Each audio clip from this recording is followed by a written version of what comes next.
Welcome to the Great Detectives of Old Time Radio from Boise, Idaho. This is your host, Adam Graham. If you have a comment, email it to me, box13@greatdetectives.net. Follow us on Twitter at Radio Detectives and call us 208-991-4783 and become one of our friends on Facebook, facebook.com/Radio Detectives. Well, today's episode is brought to you by the support of our listeners. Thank you so much for all of your great financial support, and I especially want to say thank you to Guy, who sends along a nice donation, and will be sending along access to our premium site, which we do with all donations of $7 or more. All right, well, now it is time to get into today's episode of The Adventures of Frank Race. This one's called The Adventure of the Shanghai Incident.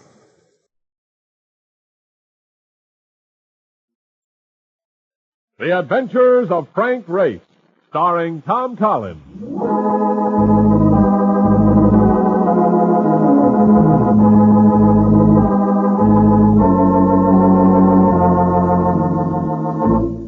The war changed many things, the face of the earth and the people on it. Before the war, Frank Race worked as an attorney, but he traded his law books for the cloak and dagger of the OSS. And when it was over, his former life was over, too. Adventure had become his business. The Adventures of Frank Race.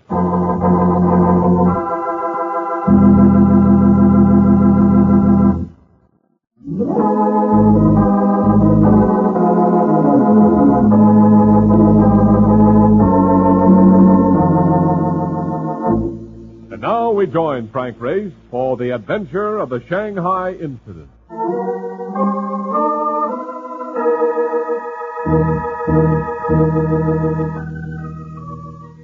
Our seat was a park bench that overlooked the oil-scummed waters of the East River. Everything considered, it wasn't what you'd call a glamorous atmosphere. But I was drowsy. The sun felt warm on my back. I didn't want to move. Hey, Ray! I flinched. The voice belonged to Mark Dunham, and never exactly a soothing influence. I hunched my shoulders and closed my eyes. Hi. You got a guy who wants to see you. I'll tell him I'm out. He's waiting in the cab. He said to tell you his name is Brett. I broke my eyes at him. Matt Bresson, one of the best blocking backs that ever sized his way through a broken field. I know him. I carried the ball behind him on more than one of his jobs. Hadn't seen him for years. I got up and we went to the cab. Oh, it's good to see you, boy. It's been a long time. Too long, Matt. What are you doing for yourself? Well, I guess you can say I'm in the same racket you are. Insurance. I'm running the American branch of Lloyd's. And when you say insurance, you mean insurance. Underwrite everything from weather to the possibility of tripling. That's us. We've got a job for you. I was after you about a month ago, but you were in Europe. Matt, I promised myself I wouldn't do a thing for a month. I still got 3 weeks to go. You remember Chuck Howard, don't you? Oh, of course. Very decent guy. When we couldn't get you, we turned our assignment over to Chuck. Did all right. He's a good operator. He's a dead operator, Race. He was murdered on the job 3 days ago. Ribbon. I wish I were. Chuck Howard had 3 kids. I keep thinking of that. How did it happen? Why? We thought you might want to find that out for us. What was the assignment? Did you ever hear of South China Transport? Yeah, it's an airline. I know some of the boys that fly the plane. We indemnify them against cargo loss. And lately, there have been nothing but losses. They've been screwing valuable cargoes all over the countryside. Well, it's a great countryside with such goings on. Just like contact over there. A lad by the name of Jack Stacy. He handles operations. Used to be in the Navy. You'll probably find him pretty sick. He was badly wounded in the fracas that killed Chuck Howard. Where will he be? In Shanghai.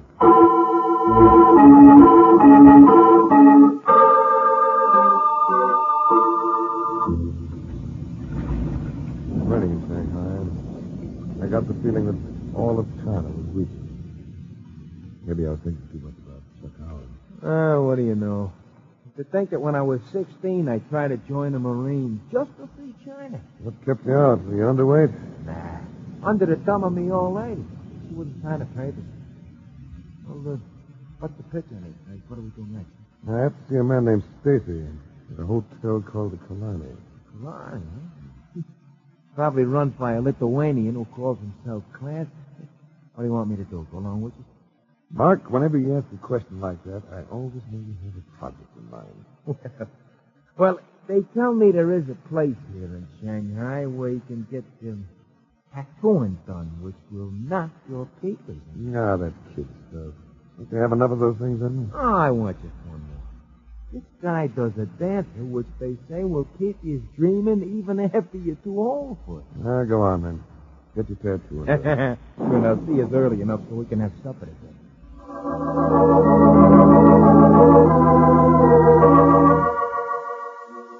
The lobby of the Hotel Kalani looked like the breakup of a Rose Bowl crowd. I spent 15 minutes at the desk just getting the number to Jack Stacy's room. Then I turned away. I felt a grip of fingers in my arm. And another something sharp. There is a divan at the far corner of the lobby, Mr. Ray. It would be discreet of you to accompany me there so that we may talk. He had the face of a Buddha. He wore the clothes of a New York broker. Something that the sharpness against my side came from the point of a knife. I went with him. As we sat down, 3 other Chinese closing around us. I am Lin Wan. Would you care for a cigarette? No, thanks. You are naturally wondering why I took such pains to converse with you. Naturally. It is because I wish to give you a warning, and at the same time offer you a sum of money. So soon. I am going to ask you to forget your assignment, Mr. Ray, and to accept from us an amount that will soothe any abrasion to your pride. Just like that. On the other hand, should you choose to be difficult, I can promise you trouble of that exquisite nature for which we Chinese are noted. Besides, what can you really accomplish, Mr. Ray? Your investigations will take you into the open country of China, where you will find no worthwhile law enforcement authority. We've run across that problem before, Mr. Lin. Indeed. When we lack local means of breaking up a racket, if you're familiar with the term, I am thoroughly familiar with it. we break it up ourselves. Mr. Ray, I still have the point of a sharp blade pressed against the most vulnerable part of your person. What conscious of the fact? It would be simple for me to drive it into your body. We would simply leave you sitting here. And the point of that being that I should carefully consider your proposal. Carefully. I shall give you until this evening to assure me that you will efface yourself. Until 6 o'clock this evening. There's one factor about all this that piques my curiosity. Yes? As you pointed out, it would be such a small matter to murder me. What keeps you from doing it? Perhaps, Mr. Ray, because I dislike violence. But that will not keep me from acting should your decision prove unsatisfactory.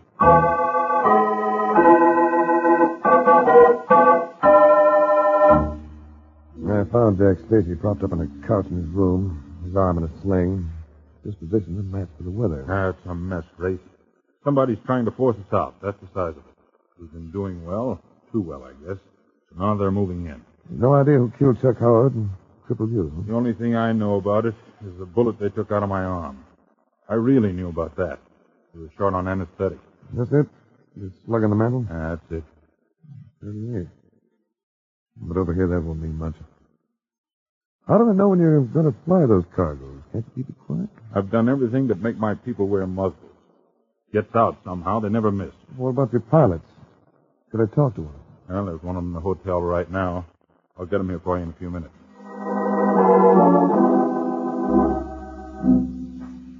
Pilot showed up in about half an hour. Tall, weathered-looking Westerner. Yeah, sure. They try to pump us. Try it all the time. They're cute about it, too. They use women. Mighty nice-looking women. Johnny? And that's the one I ran into. Might have been Russian, I'm not sure. Whatever she is, she's an awful exclusive path. What's her name? Alicia Vronson. I don't suppose you know where she stays. Mister, the day I slip up on finding out a lady's address, I'm going to be ready for that old rocking chair. All right, Brand. You just relieve yourself of that information right now.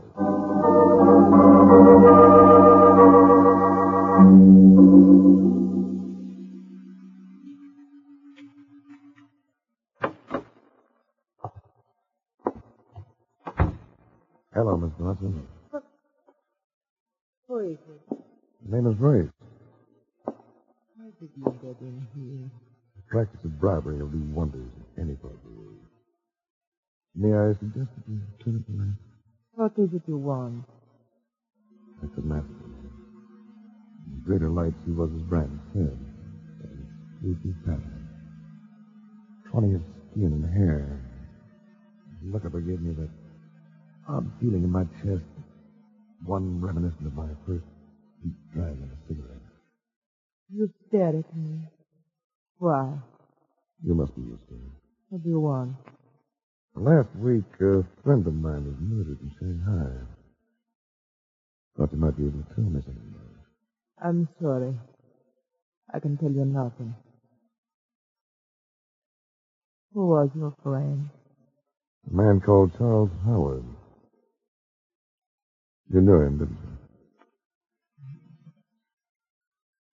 you? Yes, I knew him. A nice person, gentle and kind. I had nothing to do with his death, Ray. Not directly, perhaps. Nor indirectly. I told them nothing about Charles Howard. Why does a girl like you have to become involved in such an affair? Do you know what China's like for a woman who has no nationality? A woman who comes from a group of people who have no place in the world. You're white Russian. My father was white Russian, and my mother. What I am, I don't know. So let's get back to Chuck Howard. How long did you know him? A week or two. He was lonely here. He would talk about America, about his family. He was a nice person. Who killed him? I don't know, Ray. I took hold of him, pulled it close to him. The body felt lax in the spot. Suddenly, she stiffened in my arms. Her head turned. Her eyes stared at the darkness that opened into the room. Ray. A dark, bleak figure had etched itself inside the frame of the window. A figure with arm drawn back, with knife poised.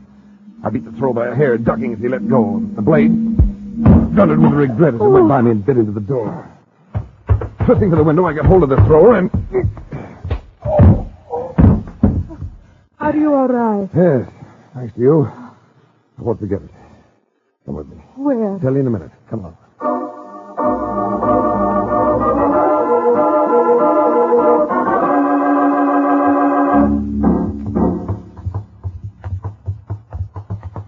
Hold it. What are we doing, Ray? Yeah. Look up at the building. Huh? Our knife-throwing friend is climbing down from the balcony. Right, I brought you out here to keep you safe. Why did you let him go, Ray? He's small fry. I want to follow him to where the big ones are biting.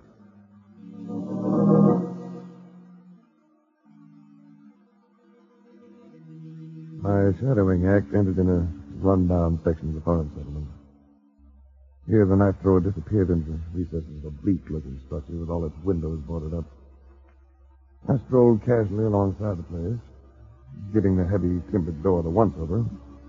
I became conscious of shadowy figures around me. A familiar voice spoke out of the night. Good evening, Mr. Ray. There's been one. Is this your place? For you, Mr. Ray, that can have no importance. I warned you that your time would be up by 6 o'clock this evening. It is now 9.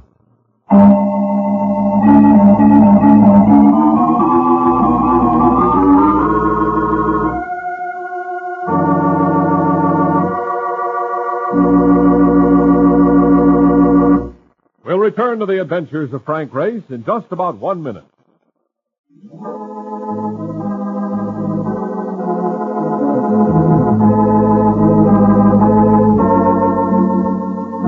And now, back to the adventures of Frank Race. Must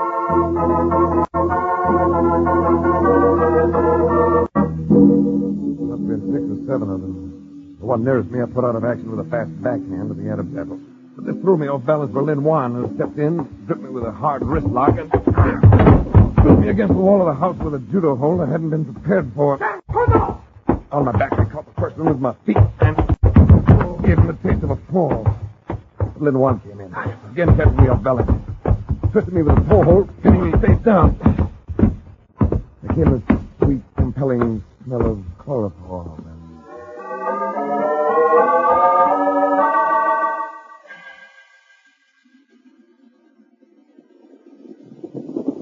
I got back my senses.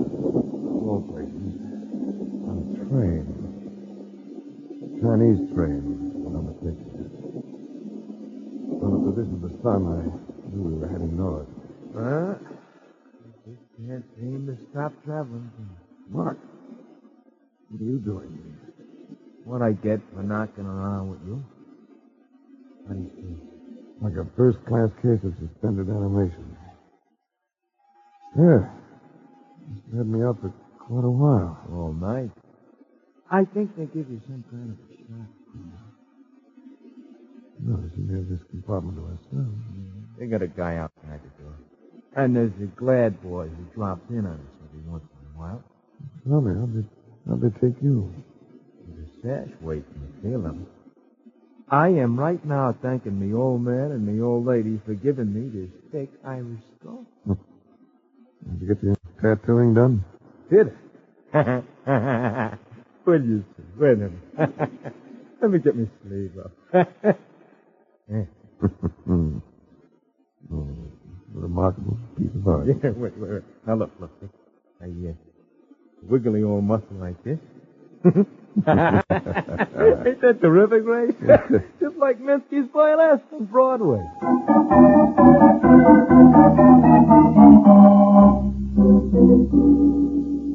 We kept rolling north. Now the sun reached the zenith midday, and until its glare mellowed into late afternoon. It was at this time that a man opened the door and motioned for Mark to leave the compartment. Then I had company. Then one. He came over and sat down beside me. I trust you are feeling no ill effects from your experience, Mr. Ray. I'm suffering from curiosity more than anything else. Indeed. You murdered Chuck Howard. Why hold back where I'm concerned? Then the insurance company would send another man, and we would have to do it all over again. It is our opinion that we should just take you out of circulation for a few months. Besides, too many murders could bring unfavorable scrutiny from your government. I'd say it was your government, too. I do not comprehend. Why don't you relax, men? You can cut it with Americanese as good as mine. What gives you such an impression? Your clothes, for one thing. Purchased in London, Bond Street.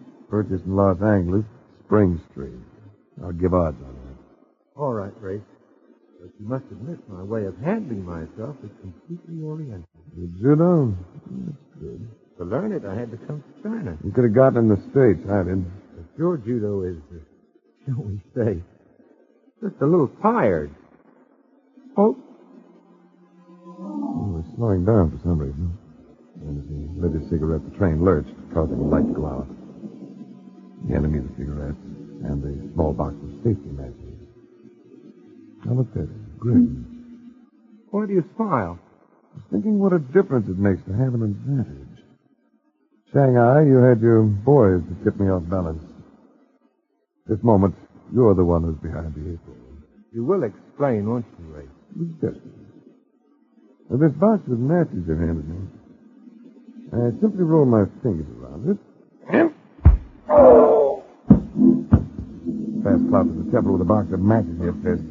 It's always a good trick. The matches triple the impact. I was a little surprised he hadn't been hip to it. But we were even. He had a Colt 45 on him, the old Army model. This I confiscated, figuring that he owed it to me. Mark and I had to get off the train. There was still another lad to handle on the far side of that door. Unfortunately, he stood facing me. We both fired at the same time. Race! I'm all right. I'm all right. Get his gun. You're bleeding. It's all over your face. Trace me. Get that gun. Hey, there's more of them coming. Now, get back in the compartment. Hey, they're going to break in. Yeah, we'll have to jump on it. Break the window. We're moving too fast. We'll have to try it. Break the window. All right. Let's go.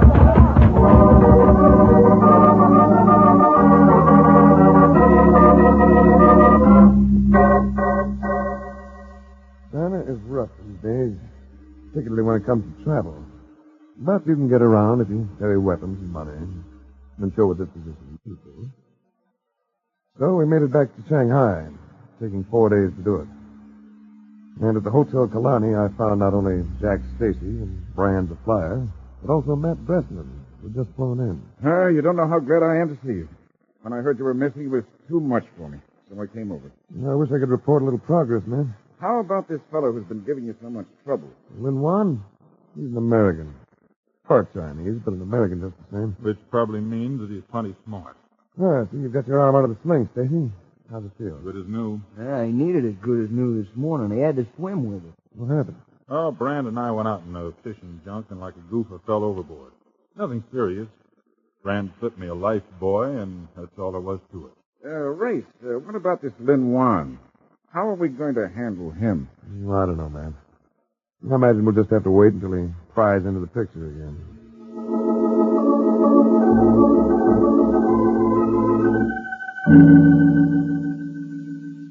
Late that evening, just after market, slipped out the nightcap, I had a visitor. Hello, Ray. Come in. I did pay for you, Ray. That is the reason I paid your company in America. You did what? I paid So you brought Matt Bressman over here. Matt Branson? He's a friend of mine, doesn't it? I'm glad to see you back now. Well, the something unfinished the last time I saw him. I remember. It was real. She put her arms around me, tilted them out at times. When they tell you that such kisses taste like wine, they're crazy. Wine doesn't even come close. I'm very fond of you, Ray. Happened in a hurry, didn't it? You think it is impossible for it to happen in a hurry? No? No, I don't think it's impossible. But you might do something about it. How? Tell me who asked you to talk to Stacy's spies. You know the man, Ray. Been one. You ever say anything about others being tied in with it? No. He just gave me a group picture of all the men who work for the airline. Picture? That's it? I may have it here in my purse. Wait. What are you doing carrying a clip of 38s around you? The bullets? They came from Chuck Howard's gun. Oh, it's gone. I was one of those who found him. He was still conscious. And he seemed to want me to have it. Sort of a grim bequest. Where do you keep the gun? That's my place. Fred? If you like. Here. Here is the picture. Yeah. Does it tell you anything? Tells me a lot. That gun may tell me more. Do you want it tonight? Not this late. I'll come by your apartment tomorrow. You keep the gun in a safe place? Where no one would ever find it. In the center of a sack of salt.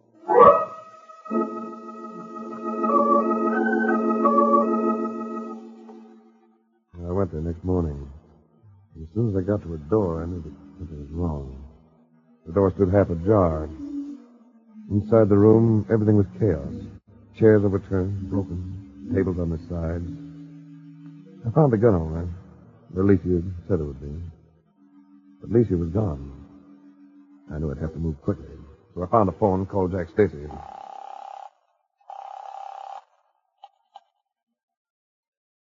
Stacy speaking. Mrs. Race, gonna need your help. Sure, Race. Do you know where to find Matt Bressman and that pilot of yours, Brand? No, not right now, but I can probably locate him. I told him to let it ride. He couldn't afford to wait. Gave him the location of the place in the farm settlement. The house where I bumped into Lynn Wan and company. Stacy promised to be there now. And good as his word. Good as much, eh? This the headquarters? That seems to be. And I think they're holding a girl here. Girl has been helping us. You willing to go in? Sure, if you'll show me how. No, I thought we might go in by way of this door. With that lock to open, we'll need TNT. I thought possibly you might have a key for it. You thought that... I don't get it. Neither did I. Till I remembered that you were supposed to have been in the Navy. Well, I was in the Navy. No, Stacy. Or whatever your name really is. No Navy man would ever say life boy. Pronunciation's optional, but we call them buoys in the Navy. Always. Move ahead of us and open the door.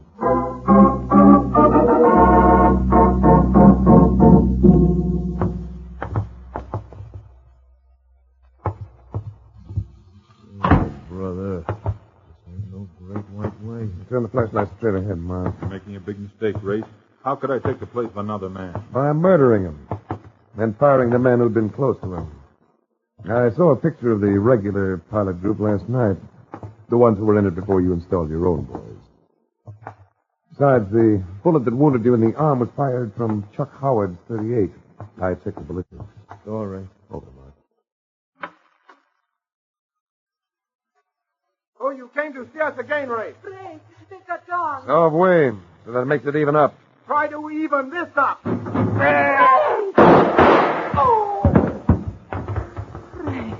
I'm okay. Stacy took one of Lynn Wan's bullets. Yeah, he took it all right. Might be 28. How about you, Alicia? I'm all right, Ray. Thanks to you, I'm quite all right. Oh, brother, what a finish. Hey, how's that Lin Wan character? I shot him in the thigh. He should recover in time. Yeah? Time for what? To be executed. And over here, they do that in a rather sharp manner.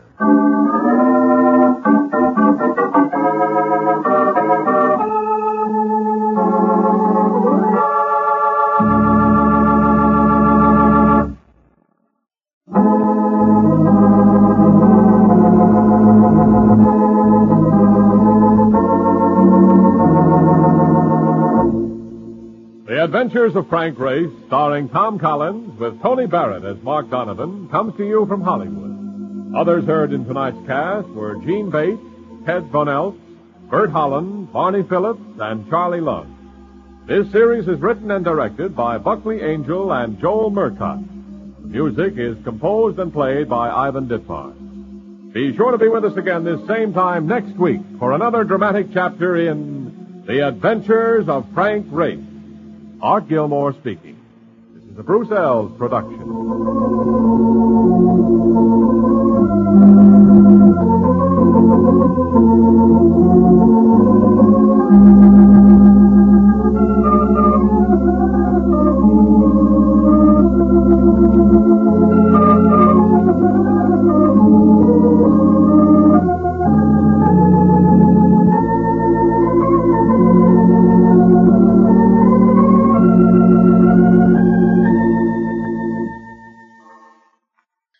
Welcome back. I want to apologize for the quality of these next few episodes. Most of the Adventures of Frank Race, thanks to the old-time radio researchers and their fantastic certified complete set, are very good sound quality.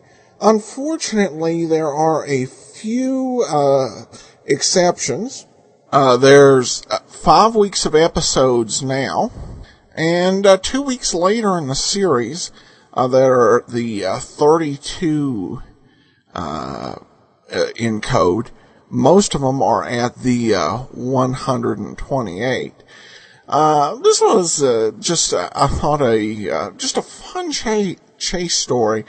And really, this one, is I think just a wonderful show. It engages your mind trying to figure out what's going on, and also always keeps the excitement going with whatever Race and Donovan are going through. So I hope you enjoyed this week's episode despite the less than stellar sound. And we'll be back next week with another adventure of Frank Race. And be sure and join us tomorrow for The Fat Man. In the meanwhile, send your comments box13 at greatdetectives.net. Follow us on Twitter at Radio Detectives. And call us 208-991-4783. From Boise, Idaho, this is your host, Adam Graham, signing off.